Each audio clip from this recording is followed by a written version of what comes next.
Wa amwene good morning mwadzuka bwanji lero pa 10 January chaka cha 2026 ine ndi Nesta the black teacher ndadzuka bwino amwene video iyi ndifuna ndikambe za Venezuela sitinasiyana ibe ndi Venezuela ndifuna ndikambe za Venezuela makamaka ku nkhani ya mafuta oil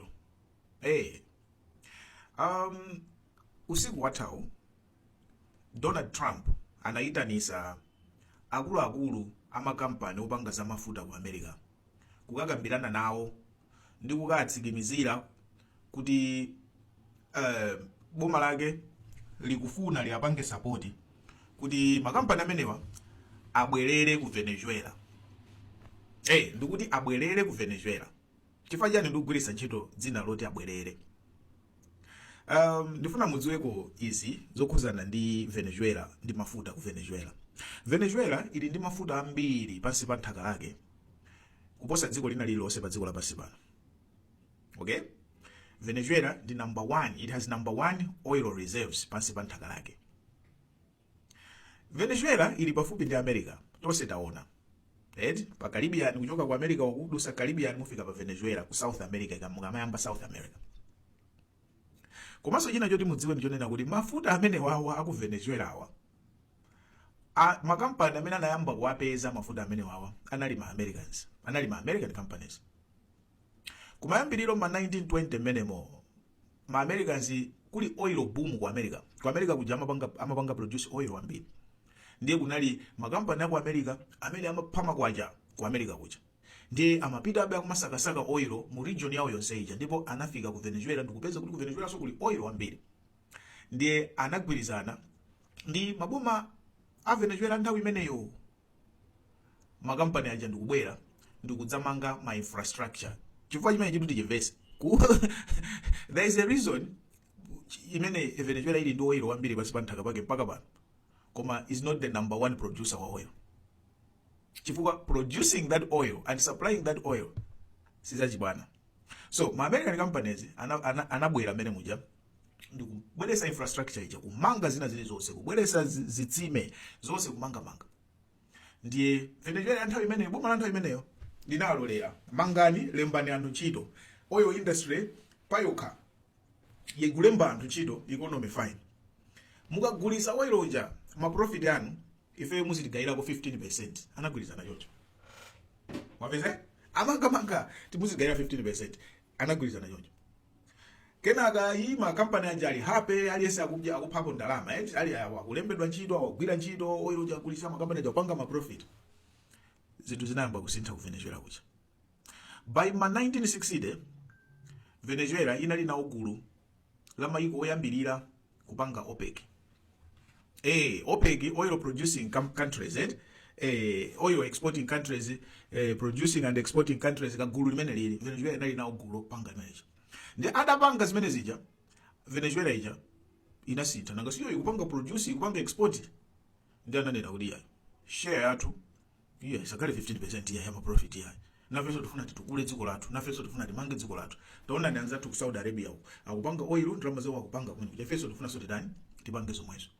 Ndiye monyinyirika anakweza percentage yawo ija ndikufika ma 60 sopano. Makampani anja monyinyirika okay popeza tinayika kale ndalama zathu zabwerako kale chabwino ma 60 40. Okay? Until 1999.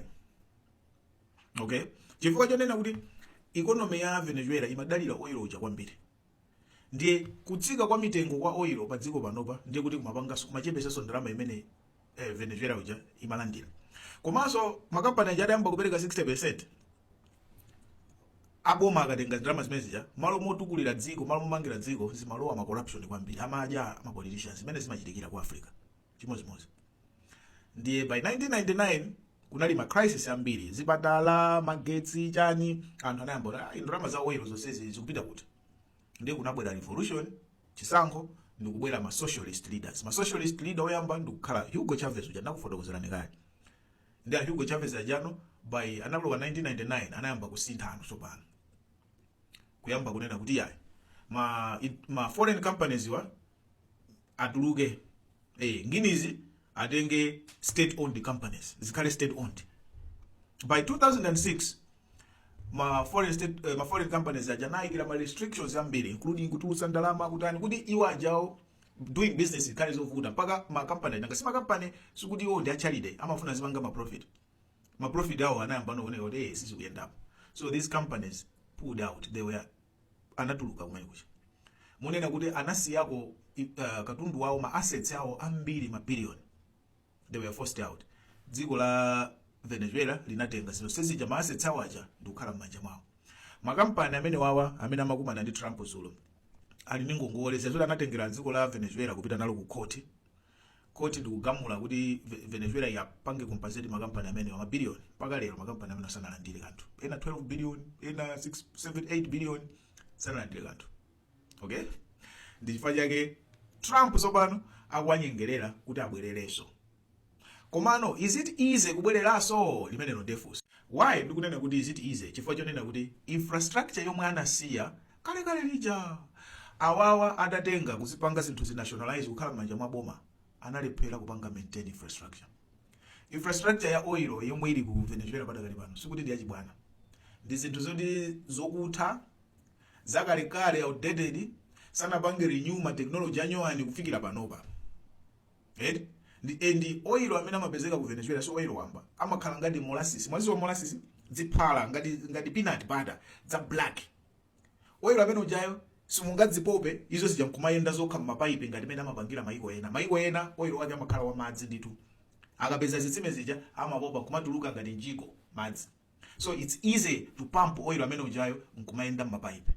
Wa Venezuela ndi heavy crude oil zachiphalaphala, ndi amafunika magina machine onena kuti munaona zima oil rigs zija zimakhala zikuyaka moto zungoyaka pamwamba pa tomato sauce frame zoti zimatentha oil uja kuti asukunuke akhale ngati wapanga melt kuti mwina adzipanga flow.